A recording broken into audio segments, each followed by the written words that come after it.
Hi, everybody. I want to welcome you tonight to this amazing conversation with Jackie Amézquita and Tanya Aguiñiga. We're going to get started. I'm going to hand the screen over to Irene Satsos, Chief Curator and Director of Exhibition Programs at the Armory Center for the Arts, for an introduction.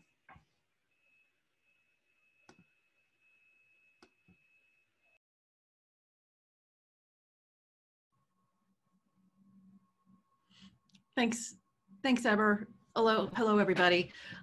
Welcome to the Armory and to this program with Tanya Aguiñiga and Jackie Amézquita. This program relates to the exhibition Tanya Aguiñiga, Borderlands Within, La Frontera Adentro.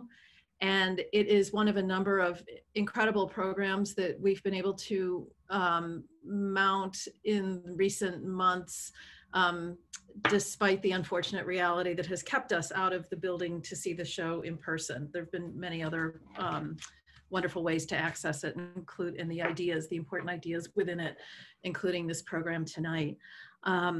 Before we get started, I do want to acknowledge that we are all of us here that are a part of this conversation tonight, and likely many of you, are on land that has been traditionally the home of, and today, the home of the Gabrielina and Tongva peoples, and we honor their traditions and their caretaking of this land. Tonight's conversation will be facilitated by Eber Rodriguez, whom you met a moment ago, the Armory's exhibition program production manager, and he will be in conversation with Tanya and Jackie, and we look forward to having you. There will be a Q&A at the end, and we welcome your comments, and thank you for joining us. Thank you, Irene. And I think there's some people joining us tonight from Art Division.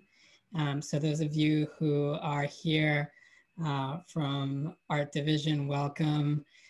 Thank you for joining us. And if you could identify yourself either by updating your screen name or just letting us know in the chat, that'd be great. We'll be taking questions later on, so there's definitely an opportunity for engagement later on tonight as part of the conversation. It's my great pleasure to introduce Tanya Aguiñiga and Jackie Amézquita. As Irene mentioned, it's been such a great treat to host Tanya's exhibition. It opened in February of this year and was able to be seen by the public for 4 weeks until we had to enter the lockdown mode, which has unfortunately kept us away from the artworks. But we're happy to have both Tanya and Jackie here to kind of activate some of the themes, and we'll get to see at least one of the works from that exhibition here tonight. So Tanya Aguiñiga is a textile artist and designer and community organizer who grew up on both sides of the San Diego and Tijuana border, crossing between Mexico and the United States daily for 14 years. She works with various craft materials and applications to build a community and to generate dialogues about identity, culture, and gender. And those of you who got to see the exhibition got to see that represented very well in the exhibition. And then we'll see this film relates pretty closely to those practices of traditional textile. Jackie Amézquita, who I met quite a few years ago through my wife, who met you at Art Center. So it's great to share this program with you. Jackie Amézquita is a Latin American artist based in Los Angeles who migrated to the United States in 2003. Her practice explores the dynamics of displacement and border environments and how socioeconomic differences between power structures affect the relationship between the body and landscape. Her recent works investigate the actions that influence the process of transformation. She's a Master of Fine Arts candidate in the New Genres program at the University of California, Los Angeles. And they'll be graduating in 2022. So I will be asking a little bit about that in our discussion. But first, I want to talk a little bit about the piece that we're going to be discussing today, Tensión, or Tension. This is a piece that Tanya and Jackie perform alongside the US-Mexico border specifically at Douglas, Arizona on the US side, and Agua Prieta, Mexico, in the side of Sonora. And then, so they're both weaving a work together, passing material back and forth from one side of the border to the next. I'm gonna share my screen now so you could all see the piece. I will say that the piece as it was installed in the Armory is a slightly different configuration. It is a side-by-side projection that shows both Tanya and Jackie weaving simultaneously. So I'm going to share a quick image of that later, but and those of you who were here in the beginning saw that as the wallpaper for the intro. But now we'll see the piece, the documentation of the performance.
Yo creo que sí está bien. Like we give tension to each other. Okay. Yeah. Okay. Okay. Okay. ¿Yo?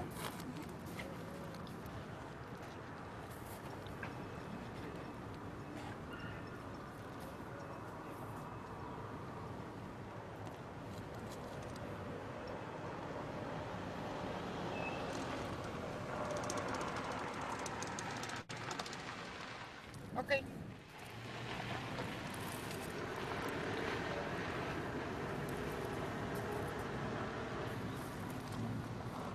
Dale. ¿Mande? ¿Sigamos las dos juntas? Sigamos las dos. Voy a necesitar más del...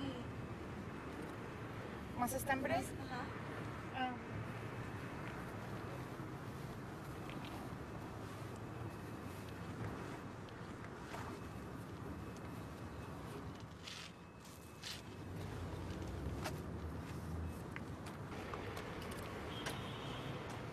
Pues estás jalando mucho.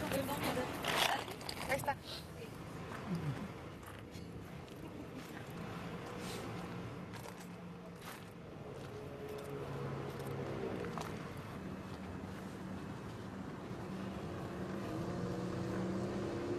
¿Cómo vas?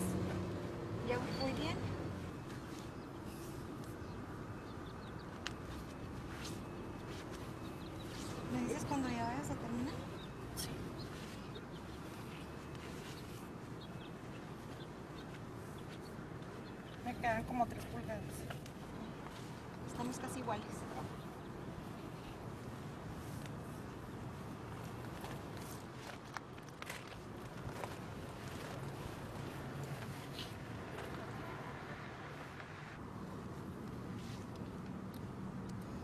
Que si te paso este, le tratas de hacer lo que sea y luego me lo pasas. Ok.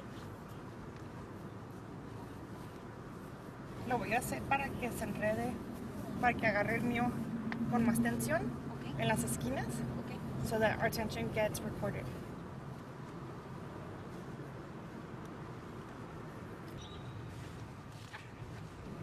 Entonces, jálalo.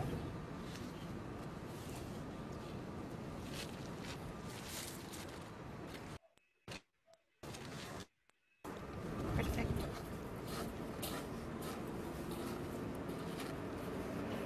Ahí está apretadito el tuyo.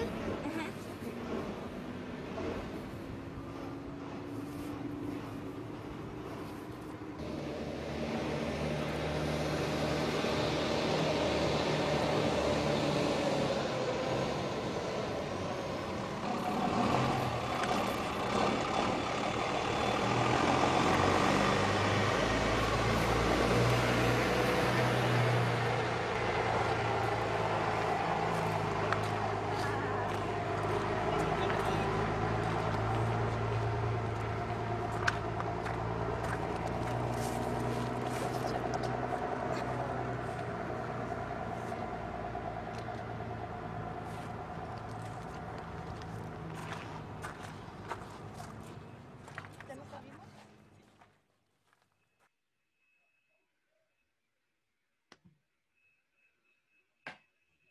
Amazing. So I just want to set the stage for the conversation a little bit. That piece was from 2017, as you saw in the intro.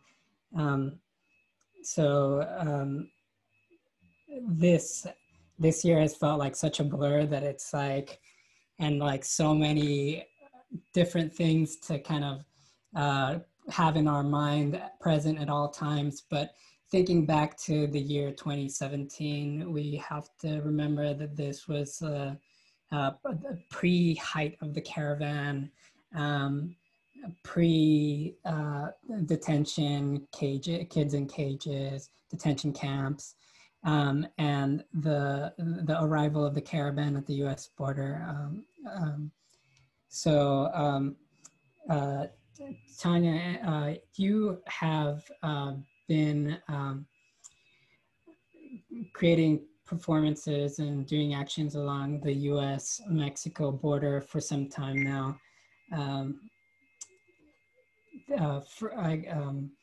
And this piece is just one of the many actions that took place within a period of time when you were doing many different projects alongside the border.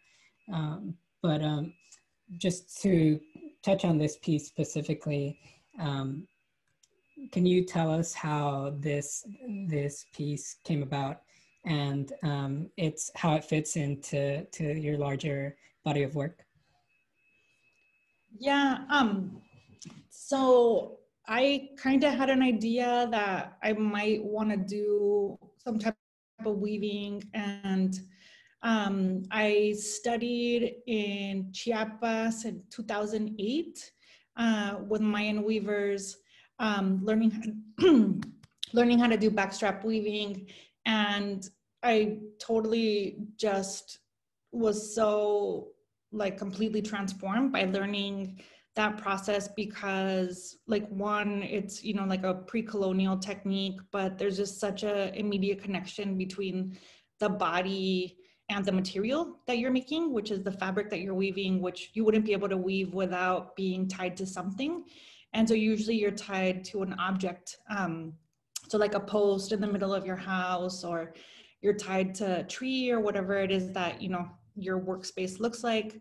And so I had brought a bunch of this blue fabric, which is from a really old exhibition that I had done in San Francisco, where I ended up with 500 yards of fabric that I hand dyed in the gallery.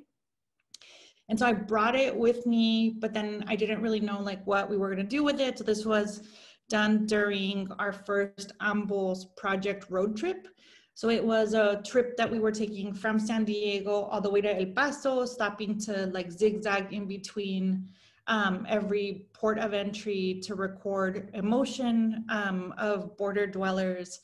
And so I had this material that I had brought with me, and Jackie had also brought some material with her.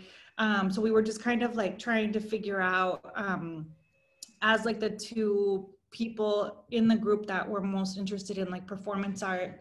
So yeah, so we just both had all of this stuff, and we didn't really know at what point we would feel safe enough to do anything. And we also didn't really know at what point it felt like respectful enough to do something, you know, because not only like were we entering into other communities that weren't ours, but there's, you know, also obviously like really different contexts of like under which people live with the fence, you know, so different places have really different ways of feeling about the Border Patrol, different, you know, things that have happened in their community at the hands of the Border Patrol, or things that have happened because of the fence.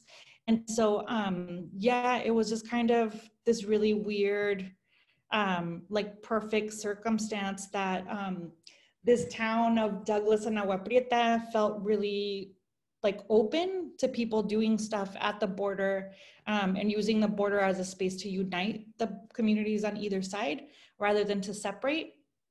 And so yeah, so we happened to be doing a performance piece with the wife of the mayor of Douglas, Arizona. And so we knew that we were in good hands and that we could do more stuff because we were with like the wife of the mayor, who's an artist. And then when we got there, she said, oh, like, who's the Border Patrol agent that's here? And then she walked over to let him know, you know, that we were gonna be doing a performance, just so he wasn't like alarmed or anything. And then she walked back and she said, oh, I went to high school with that guy. So then I think as soon as we found out that she knew the Border Patrol agent and that we were like in a space that was unusually safe, both Jackie and I just looked at each other and we were like, all right, let's do something here. And that at that point, I think maybe Jackie had already told me her personal connection to Douglas and Agua Prieta. So we, because of Jackie having, so we were in Douglas and Agua Prieta, I think maybe for 3 nights. I don't remember, but we were there for a little bit longer than some of the other places. And so I knew that this was a place that held really, really deep significance for Jackie, but also a lot of trauma and a lot of, it just was a really heavy space. And so, yeah, so then I asked Jackie if she wanted to do something with me there, kind of honoring, you know, her connection to the place, but then also her own personal connection to backstrap weaving, which she also learned from Mayan women, but in Guatemala. And so then that's kind of how it started. But we were both really scared when we started because we didn't know how long they were going to let us do it, because you're not allowed to pass anything through the fence and you're also not allowed to touch. Yeah, so I'll leave it there at the beginnings of it so that Jackie can also get some of the juicy parts. Awesome. Yeah, so there's that. I'm going to backtrack a little bit because you evoked the Ambos project. I'm going to ask you about that in a second, but Jackie, yeah, since Tanya brought up a little bit of your involvement with the piece and your history, can you tell us a little bit about how you arrived at this project and then your background with textile weaving? Yeah, I think I had an interest in weaving for a very long time because in my town, Quetzaltenango, Guatemala, there are a lot of local indigenous women who work with textiles, especially backstrap weaving. And so I was always around that, but I had an interest, but I was never like curious, or I have not people around me that wanted to teach me how to do backstrap weaving. So in 2015, I was granted with my permanent residency in the States. So I have the opportunity to go back home. And when I went back home, it was just, you know, this open landscape for me of possibilities of learning all these different cultural traditions that I was not able to do when I was younger. And I went to Guatemala for 6 months to learn from local indigenous women in Quetzaltenango to learn how to backstrap weave. And that's how I started my relationship with backstrap weaving. And I had the opportunity to be an intern at Tanya's studio. And I was so amazed by Tanya's work, her weavings, and the felting projects that she had with the chairs and the hands of felting people. So I was really interested in that. And I think around that time, Tanya and I started like developing like a friendship during that internship. And later on, I continue coming into the studio, and she invited me to be part of Ambo's project. And I started being part of Ambo's project, I think it was since 2016, if I'm not mistaken, Tanya, right? Sí. Yeah. And so that's a perfect segue to Ambos. You both evoked Ambos, which stands for Art Made Between Opposite Sides. And it's this kind of like overarching project of actions alongside the US-Mexico border. Tanya, can you talk a little bit about like how that came about, and how this, a large part of the exhibition, La Frontera Adentro, includes work by Ambos. So maybe just a little bit of background on that. Yeah, so in the 90s, from 1997 to 2003, I was part of the Border Art Workshop.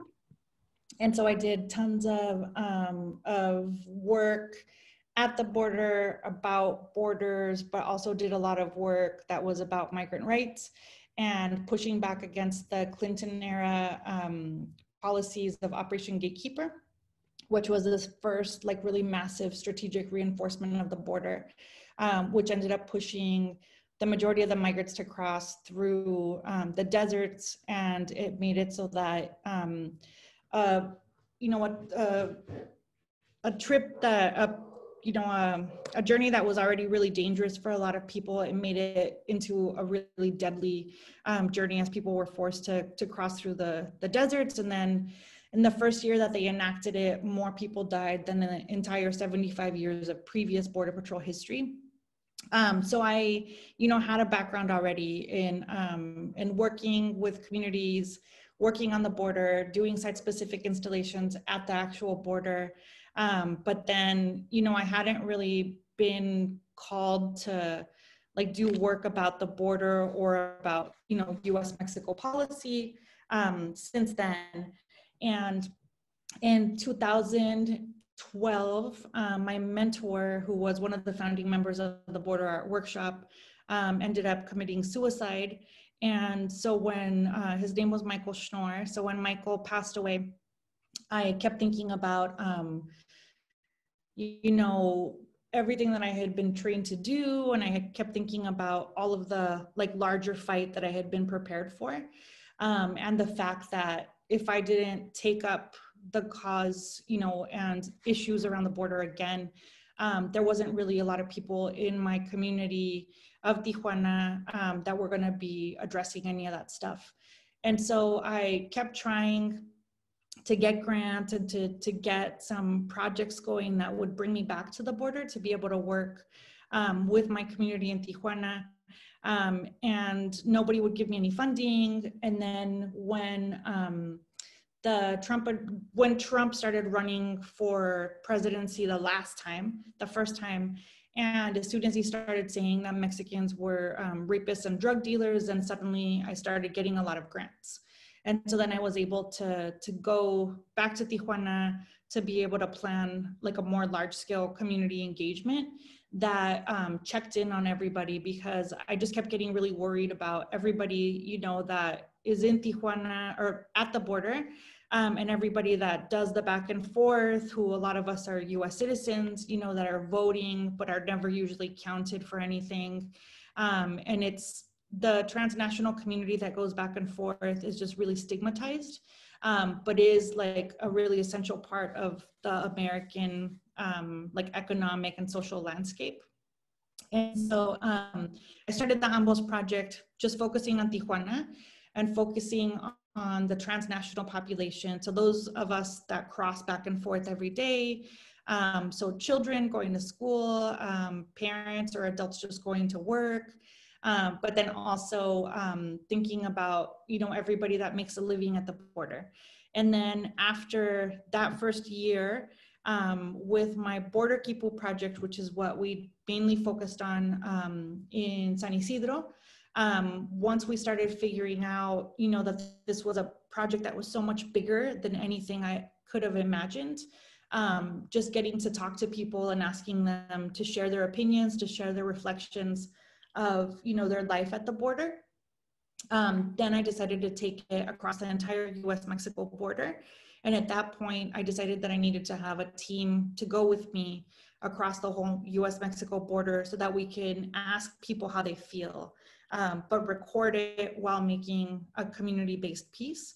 And so then that's when, you know, I started thinking about, all right, so what do we need if we go on the road? And I wanted it to be an all-female crew, because I just know that, you know, we are seen as less threatening by both sides of the border, because a lot of people usually are like, oh yeah, like what are you working on, like a mural, like, you know, oh yeah, like cool, like you guys are cute, just go do your thing, you know. And so we yeah, assembled a really amazing crew of really incredible women that most of which were people that worked with me in the studio in the past. Some of them were past students of mine that I just really loved and trusted, like with my actual life.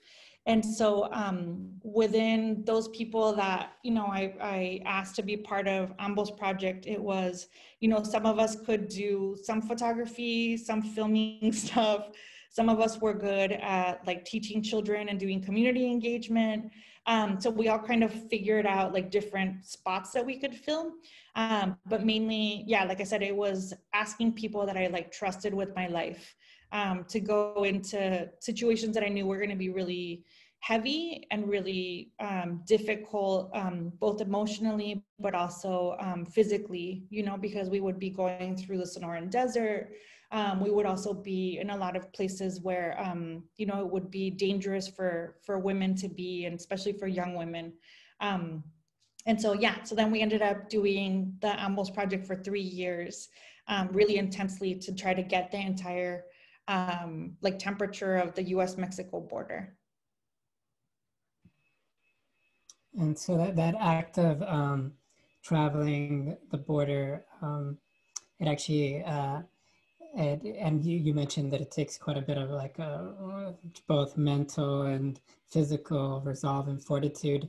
And with that, I want to bring in Jackie's own artistic practice, where you do quite a bit of durational performance and these like very physical, long pieces that some have you traveling across land for very long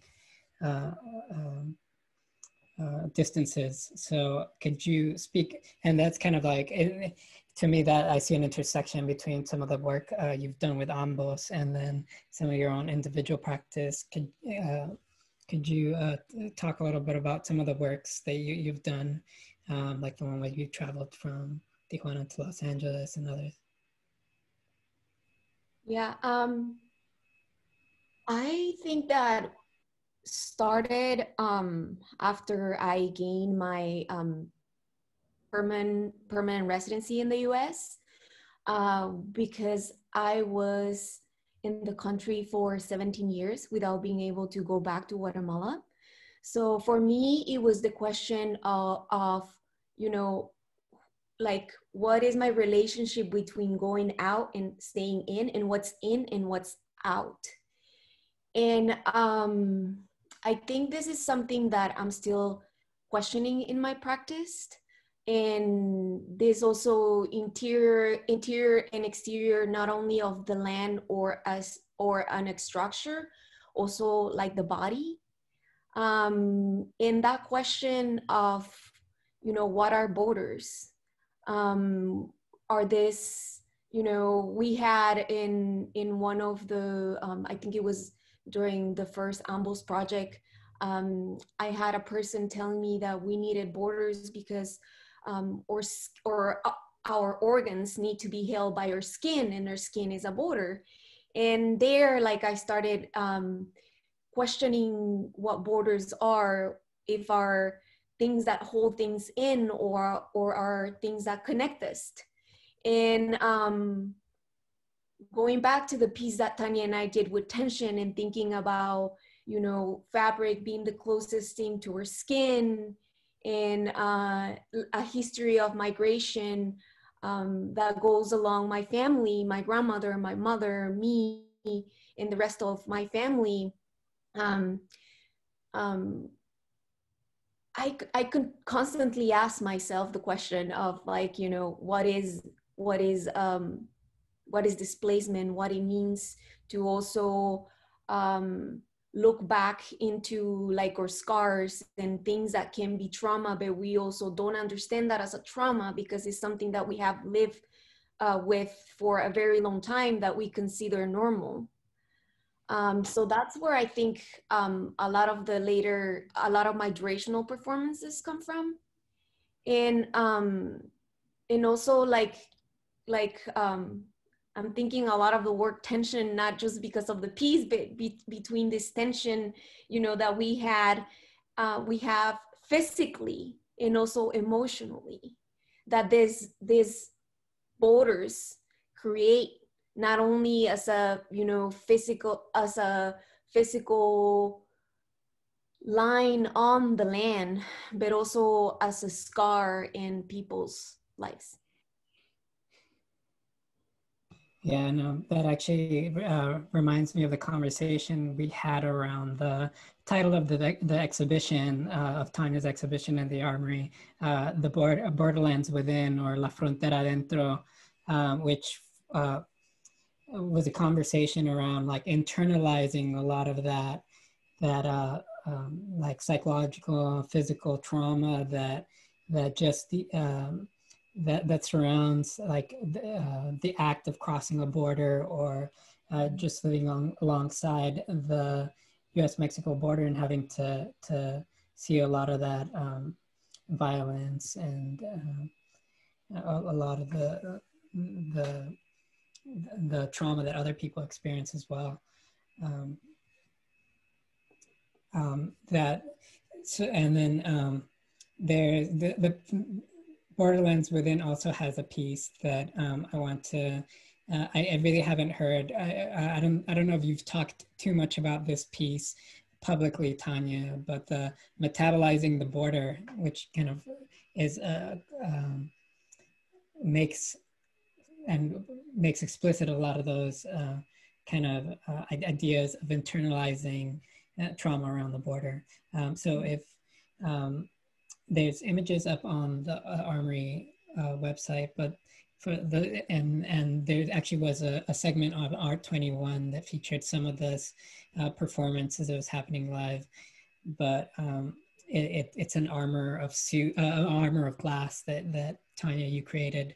Can you speak a little bit about that piece? Yeah, so for that piece, I mean, part of it was like thinking about my own, like, childhood, and thinking about, you know, everything that I was a witness to, and, like, really, you know, like, traumatic things that that have happened to me, or that I have, yeah, like, seen living along the border, you know, my entire life. But then also, you know, I was thinking about so much about all of the things that we experienced and also were witnesses to during the Ambos project, like our like period of doing all of our engagement with communities. And there was just so many like super heavy things that, you know, like I knew from the beginning that it was gonna be like diving into like a really deep wound, but like opening it up and exposing everything. But you know, like you can't really prepare for something like that until you do it. And you know, just because like we had no idea, we knew we were going to be getting into heaviness, but we didn't know like how deep or how like some of those things that we saw, you know, just like opened up or triggered like really like new things that we didn't really, you know, like know were coming. Especially the last year of us being on the border, we started the trip in El Paso and we started the trip in Tornillo, which is where the children were being held after they were being separated from their families. And we started it at the week of family separation, like the day after the US had found out, you know, that they were separating children from their families. And so like as a mom myself, it was really crazy difficult.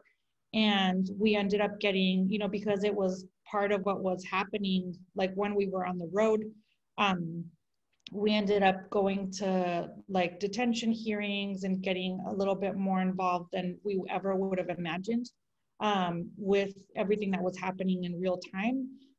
So there was so many things that like you just can't forget, you know, that we saw, or things, you know, members of the community that we, you know, spent time with, and artists that we interviewed, like in Juarez, like the previous year to that, talking about femicides and, you know, being taken around to sites that where there had been like really horrific violence against like trans folks and people's own like friends. And so anyways, it was so much like things that happened to us while we were on the road, you know, trying to figure out what the rest of the border was like. And we never had time to like really process them. And we, you know, were in a state of just trying to protect ourselves and survive a lot of the times. And, you know, like some of the times we're like in actual like physical danger. And the, you know, like really crazy trip we were on for like 3 years on and off, we like never talked about like, oh, what happened? Or like, are you still okay? Like, did you process that okay? You know, so there was just so much stuff where we were just in survival mode, that I also just kept thinking about like everything that we had unearthed and had just been like pushed into. And yeah, so I just kept thinking about like, how do you like actually like process that with your whole body, and how do we like work it out, and how do we like, how does some stuff get stuck, and how do I like kind of like put a lot of these really difficult, heavy things that I've been carrying with me since I was a child, and then now have like more added weight from the Ambos project. Like, how do I get other people to understand like what it feels like to live with that every day? And, you know, and it's things that, I mean, I'm sure anybody who's like dealt with trauma or gone through really, you know, difficult things, and anyone that has like PTSD, you know, like there's a lot of hurt that other people sometimes can see in you, and a lot of times people can't see in you. And when, you know, all of the building of the fence by Trump, you know, started getting more attention, and everybody kept asking me like, oh, so does that mean that we have no border fence if he's talking about building one? And like, as someone who's lived with a fence my entire life, and like I grew up like a few blocks away from the fence, it was just really difficult for me to like constantly be asked by people like, oh, so you mean there's a fence? Like, oh, like like, what was it like a chain link fence? Like, you know, and you're like, oh my God, like I've seen so many horrible things happen because of this fence. And anyways, I was just trying to figure out how it was that I could like materialize a lot of, you know, like get people to understand the psychological effects of living with that. And so then the pieces, it engages all of your senses. So you can't see anything other than pieces of the fence that I tore off with my hands. You can't hear, you can only hear through the pieces of the fence that are inside. And these hearing devices suck the air out of your head. So it makes this really weird vacuum. I could only breathe through the fence, which meant that all of these pieces that I pulverized, I was actually breathing in when I was walking. There's a chess piece that goes on the front that for me was about, it's the story of Juan Diego. So the indigenous man who the Virgen de Guadalupe, who's the patron saint of Mexico, supposedly appeared to, and then she like imprinted her image on his cloak. So then he like walked down and told everybody, see, she's real, like, yay, we should all believe in like Catholicism now. So I was thinking about the times when craft-based materials were used to subjugate and colonize indigenous people. There was a backpack that held water that for me was for all of the migrants that had perished crossing through the desert.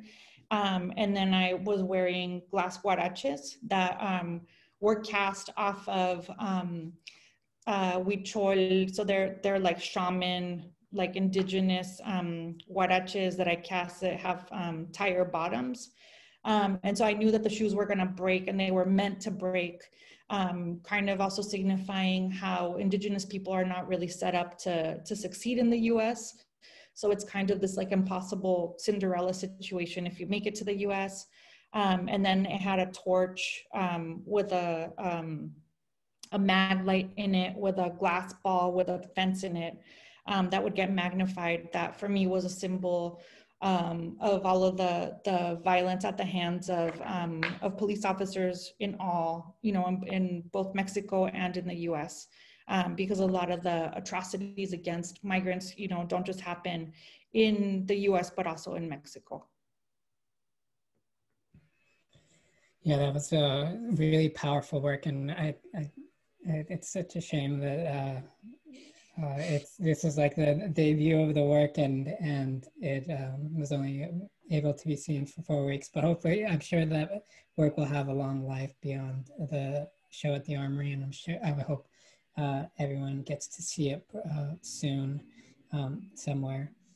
So I do want to say that we're going to be taking Q&As in case anybody has a question they want to ask either Tanya or Jackie. And if you please feel free to add it to the Q&A box on Zoom. But I did want to kind of bring up the piece that was one of the interactive pieces in the Borderlands Within exhibition that was this kind of poetic gesture, an invitation for people to contribute a memory or a thought. Tanya, can you talk a little bit about that piece? And I will say that this piece, since we can't access the building or the exhibition, we've created a digital version of it. I'll be sharing the link for that piece below in the chat in case anyone wants to contribute. But Tanya, can you speak a little bit about that piece? Yeah, so with with a lot of these pieces, the performance-based pieces like from Ambos and like the glass piece and stuff, a lot of the stuff tends to be, you know, about like my personal experience and like that which I know a lot about. But I wanted to have something in the show because the show is also, you know, about like trauma and emotion and like dealing with that through art.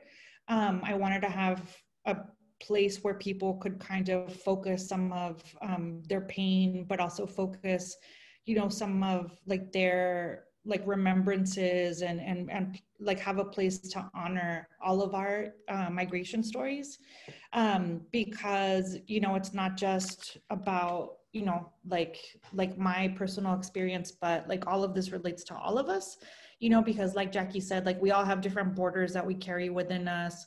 But the majority of us, even, you know, people that are indigenous, like, you know, have different things that have happened to them because of migration and forced migration. And so with a lot of these pieces, you know, like I think about different people who I love, you know, friends, and like their like intergenerational trauma. And I think about, you know, how difficult it was for everybody to get to this supposed safe space of the US. And so, yeah, so the piece is an invitation for people to either like unload a memory, to, you know, have a place to put the remembrances, to honor somebody that, you know, one of their ancestors that migrated here. And then the idea was that I would take this box where people would write everything, and they would put it into this secret box that was all screwed together, and then I would take it to the border and I would bury it. And if I wasn't able to bury it, then I would burn it, just to kind of, yeah, to have a place where we could get everything out like ceremoniously, as a community. Thank you for sharing that. We do have a question from the audience. It's from Salvador Herrera. He asks, in addition to the Borderlands or BAW and Borderlands Within, do the performances Borderlands Within build on or divert from longer histories of border art and performance? I think, Tanya, you mentioned, I think you spoke to this a little bit, but yeah. Yeah, I think honestly, they do both. You know, like having like come up, you know, as a young woman, like with the Border Art Workshop. When I became part of the Border Art Workshop, we were at a place where, you know, shit had gotten so heavy and so real that we were a lot of times just using art as a way to protect people, and using art as a way not just to like think about personal issues or personal things that we wanted to, you know, to experiment with, but they were, you know, doing a lot of like really functional engagements with communities, so that we could use art, yeah, as a vehicle for community empowerment, and things beyond like our own issues, or issues, you know, that stem from like academia, or like the actual like art world, you know, like we were like digging trenches to be able to, you know, like get pipes of like stolen water from the maquiladoras to land squats and, you know, things like that. And so I think thinking about that and thinking about, you know, like knowing like, you know, some of the historical pieces that the Border Art Workshop did, and because I saw the power of like what art can do when it's opened up a little bit more to kind of accept some of those diverse experiences and voices. A lot of the pieces in the Borderlands Within show are a little bit more, I think, open to interpretation, but also come from like a really craft-centric and like female perspective, which was something that, you know, like when I was a part of the Border Art Workshop, a lot of the stuff was, had a very different, like kind of more old school, like way, like methodology behind it. So yeah, so a lot of it is about like creating community within, within like, I guess, ourselves, and connecting with each other as collaborators, but in ways that are, I think, like humanistic and really healing, I think, for some of us. So yeah, so I don't know if that answers some of it, Salvador. Yeah, thank you for the question. And thank you, Tanya, for answering it. We have another question from Catherine Arias. She asks, by using your bodies to create your work, you risk objectification of yourselves as Latinas. How do you handle this tension? And Jackie, I'm going to throw that to you first. Yeah, I think for me, I'm thinking about, you know, this histories of like stigma about, you know, being a Latina who is, you know, is this brown body that is not like allowed to take space in certain places. And if I'm thinking about objectification for being a Latina, I'm going towards thinking about like machismo and, you know, hiding my body and not being able to take space in certain spaces just because I'm a Latina. You know, so I'm thinking a lot about that because, you know, there's also, so if I'm not using my body, I'm not only using my body, I'm also using material and I'm using the landscape. So it's not just my body and the actions that I'm like, I think the actions that I'm doing matter to be being objectified. And Tanya, how would you answer that? I think for me, like, and I don't know if it's just like part of like just like body dysmorphia and like part of like, you know, being someone that like dealt with like eating disorders and stuff in the past. But since like being a mother and like giving birth and having like a bunch of people, you know, stare at my like torn open vagina, I have like a lot less connection or agency sometimes over my body.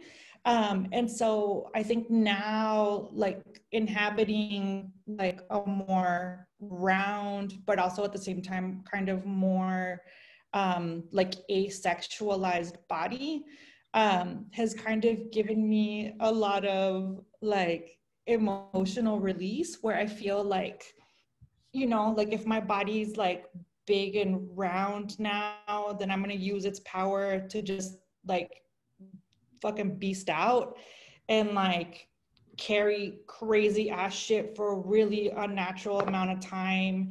And I'm gonna be okay just being, you know, in my underwear in front of the Border Patrol because, you know, it's nothing that they haven't seen before. And it's not particularly like that, like sexy, you know, and, but there's like a power to that where I can, you know, push things in different ways and I can, like, yeah, to step into like that, like new, like phase of life that I'm in, like as a woman in my 40s that, you know, like is just kind of like, you know, like it's fine. Like I, you know, like didn't know that it wasn't okay to like pump milk in front of other people. So I did it in the middle of a crit. And then I was like, oh shit, sorry, I forgot. I just needed to pump milk, but I did it in the middle of your crit. Oh, you know, so there's like some stuff that just like, I think as I get older and as I get more settled into my skin, I don't even think about that much. And if I think about, you know, will I be objectified? Then I try to use that as like another tool, you know, like I said, like with us, like going on the border, going on the road, like being all women, like I was just like, okay, like if I need to smuggle something, it's just like, you know, like old school smuggling, like I just have to put on lipstick and try to look a little bit nicer so that you could just be like, you know, just kind of play and use that power as well. Yeah, thank you for sharing that. Yeah, amazing. So we are at about the hour mark, but I do want to close this out on one last question. I don't see any more from the audience, but and just to go out on a little bit more of a positive note, some of the themes, one of the really powerful themes in the exhibition is it's about healing. And I know both your practices focus on like healing from some of this trauma that we've discussed. So could you talk about that in your practice as it is now, and how you're working that into works moving forward? I'll start with you, Jackie. Yeah. I think healing and self-care have been two things that are really important in my personal life and also in my practice as an artist. And I think acknowledging, you know, the trauma and trying to recreate that like into something else. It's coming in with me by using different like organic materials. Like lately I've been working with soil, and soil, because it's this matter that I found in like these different places where I go, and there's this whole histories in the soil that I'm not aware of, but it's also the soil that can get like have all this I can't think of the word, like all these histories embedded in it. And something that I stopped doing when I migrated here was cooking. And I started doing that for I stopped doing that for me, but I started doing that for other people. And in the process of healing, I've been finding myself making all these different connections between the land and the interior space of the home and the kitchen, and thinking about the history of corn. And you know, like I'm also using sweet potatoes and roots, and also other different roots, and also other ingredients that come from the land into the kitchen. But they're also like construction materials who have history of me navigating in Los Angeles. So by making all these concoctions of different organic matters, I've been finding healing in the history of that, but also in understanding my position and my power and my space. And I think this is why there's a lot of my work right now dealing with transformation and stillness, not just because I cannot move right now because of COVID, but also it's like the first time that I'm living in a home. So a lot of like those memories of me at my home in Guatemala are kind of like coming back to me. And I'm finding other ways of healing, but sometimes it's really hard just to put that into words. Yeah, I've seen some of the work you do around food, and it actually, I love Guatemalan food, so it does give me a little bit of a, it makes me want to eat some Guatemalan food, some tapado, or yeah. Tanya, healing in your practice. Yeah, so through like part of it was for getting ready for another show that was canceled because of COVID. I started, and I think also kind of trying to figure out, you know, different ways of like dealing, just with trauma and stuff, but specifically trauma related to like the border, into migration, into like forced migration, colonization, and like erasure. I started a couple years ago looking into a lot of into curanderismo, but also exorcism. And so I, like through that, started finding just different methods to help me, you know, like try to like to get like pieces of like my soul back, like to retrieve pieces back and stuff like that. But then also through like working with this curandera, one thing that she said to me was, you know, that there's a lot of us that choose to stay within martyrdom. And then the opposite side is stepping into our power, you know? And so I've been trying as much as I can to like step into that power, but also like not be afraid to enter into some of those painful places and then just kind of reclaim them and work with them to kind of turn some of these spaces into like a generative conversation rather than like a, you know, like a subtractive thing that just causes pain and makes the holes bigger. So yeah, so that's kind of part of like how I attempt some of this healing. But a lot of it is, you know, really connected to like doing physical work and making pieces that aren't just, you know, things that can help me, but things that can help others too. Great, yeah. And it's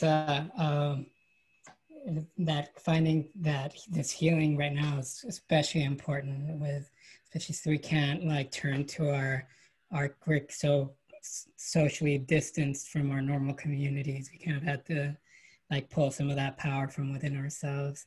But yeah, thank you for this great conversation. It's been a good kind of springboard for the weekend that's coming up, and thinking more about the end of the year, and there's a lot of changes coming in the next few weeks and months.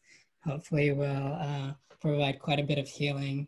And I want to thank everybody who attended the talk tonight. Thank you again to Tanya and Jackie and Irene for introducing.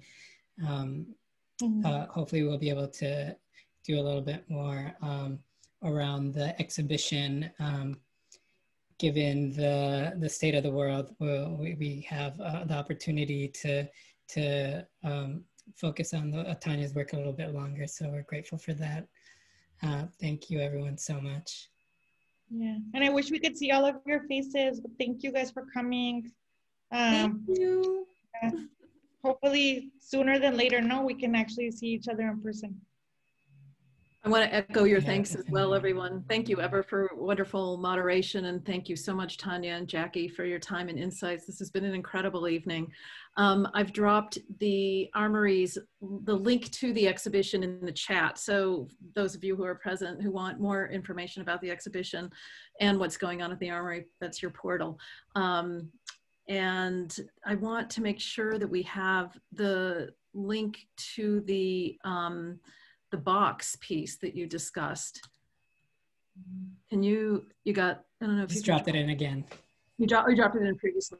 Okay, great. So I'd like to just encourage those in attendance to take a look at that as well and consider contributing if you feel it's appropriate. So thank you all. Thank you. And Good night, everyone. I guess wait before people go. Yeah, and we're working on like new Ambos stuff. So please follow Ambos project, Instagram, all those things. Yeah, because we're gonna be back at it soon. Perfect. Thank you for sharing. Night.